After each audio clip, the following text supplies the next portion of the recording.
Let us understand how you can take care of loading data into Postgres database running using Docker container.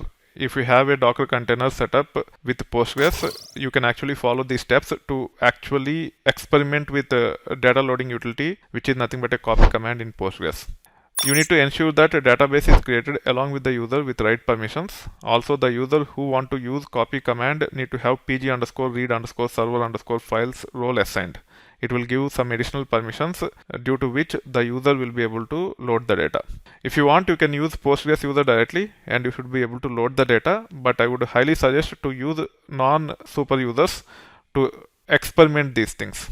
Here are the high level steps. You need to create file with sample data. Then you have to copy file into Docker container. You need to connect to database, create the table, run copy command to copy the data. If you don't have the database and user, you need to ensure that you create the database user and also grant permissions on the database to user and also grant the role pg read server files to that user so that the user can be leveraged to run copy command to copy the data into the table. First, let's prepare the data. The sample file in this case is added to users.csv under this location. I am just copying these few records into a folder called as smsdb. So I just created the folder, switching to that folder. Now I am creating the file called as users.csv. I am using VI editor, pasted here. If you are not comfortable with VI editor, what you can do is you can use Nano editor. Nano is a bit easier to manage compared to VI for MHUs within Linux. So with Nano, you can say nano users.csv like this, paste it, and then you can say Control X, capital Y to say yes, and then hit enter. Control X, capital Y, and hit enter. It will save the file and come out of it. Now you can validate by saying cat users.csv, and you can see that everything is copied appropriately. Now the file is copied into the host. However, we need to ensure that the file is also copied to the Docker container so that I can use copy utility to copy the file. So when it comes to the copy command, it requires you to use only the local files that are there on the container. You can't copy the data in the files using copy command when the files are on the other servers than the server where the Postgres is running. So in this case, Postgres is running in Docker container, and hence we have to copy the files into the Docker container. Now, this is the command which you can use. I'm just copying to temp folder in the Docker container. We have to specify the container name here. The container name is nothing but itv underscore pg, then colon, then slash tmp. Now I can copy this and paste it here. Now the file is copied. You can validate by saying docker exec -it itv underscore pg, which is nothing but our container name, ls-ltr slash tmp slash users.csv, and you can see the file here. As the file is copied, now we can use copy command by connecting to pSQL. However, we have to follow several steps before getting there. Once we run docker cp to copy the file, we can actually run this to connect to Postgres as a super user.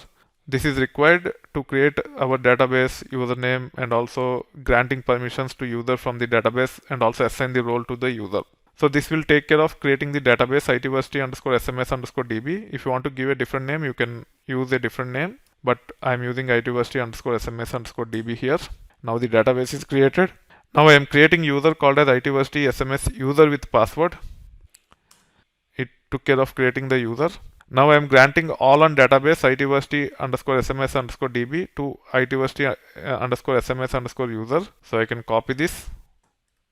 So itversity underscore sms underscore user will be able to create tables in this database, drop tables in the database, add indexes to the tables in the database, so on and so forth. All aspects of database objects can be taken care by this user on this database. That's what grant all is all about. However, the grant all on database does not suffice to run copy command to copy files into the database tables. For that, you have to run this command, and it will take care of granting the required permissions to run copy commands to copy data from files into the database tables. Once you grant this, now you can come out of this and you can actually connect to the database using the new user created.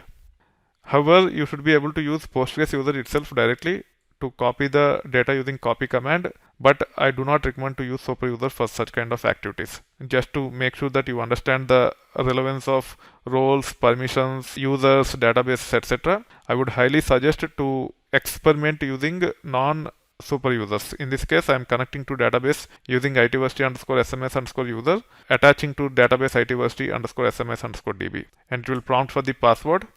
I have to enter the password here. The password is nothing but sms underscore password. Now I am connected to the database using the psql utility from my host into the container. Now the connection is from my host into the container. Even though I'm not connected directly on the container, still I should be able to use the copy command as long as the file is on the server on the specified location. So in this case, the file is under /tmp in the container, and hence I should be able to run the copy command without any issues. You can see here I have validated by saying docker exec -it the container name ls-ltr, which means we have validated on the container to ensure that the users.csv is existing under /tmp. However, now using psql, I am connected from the host into the container. Okay, even though I do not get into the container to connect to psql from the container directly, still I should be able to use copy command. It will only check on the container's temp folder when I say copy from /tmp/users.csv. If the file exists, it will work. If the file doesn't exist, it will fail. Now let's run the create table command first to create the table. It will take care of creating the table under itversity underscore sms underscore db database. Now I can leverage this copy command to copy the data into the table. Now the copy is successful. You can see 5 records here. So even though there are 9 columns here and our data contain only 5 columns, still it works. For the other columns, it will either use default values or null values. If there are no default values specified for fields like user password and all, there are no default values specified. In that case, it will populate with nulls. With respect to user ID, it will assign sequence generated numbers. For fields like is active, created date, etc., it will set the default values that are specified. Now as the data is copied, we should be able to run select star from users to validate the data is copied successfully. And you can see here the user ID is 1, 2, 3, 4 and 5. You can see here, even though the data doesn't have, these are automatically assigned. For fields like created date, you can actually see the default date. I think created date is there as part of the data. That's why you are seeing the dates here. For is active, it is saying F because the default is false. It is of type boolean. That's why it is saying F, even though is active is not part of our dataset. So this is how you can leverage your Docker container to experiment with utilities like copy. Just ensure that you have to copy the files into the Docker container. However, either by using SQL Alchemy or by using psql, you should be able to connect from the remote machine and you should be able to run the commands as long as data is available on the container or the server on which Postgres is running. So that being said, if you have any questions around this, please let us know. If not, you need to wait until all the core concepts are covered before we get into the details about strategizing the data migration from one database to other database, considering several other scenarios.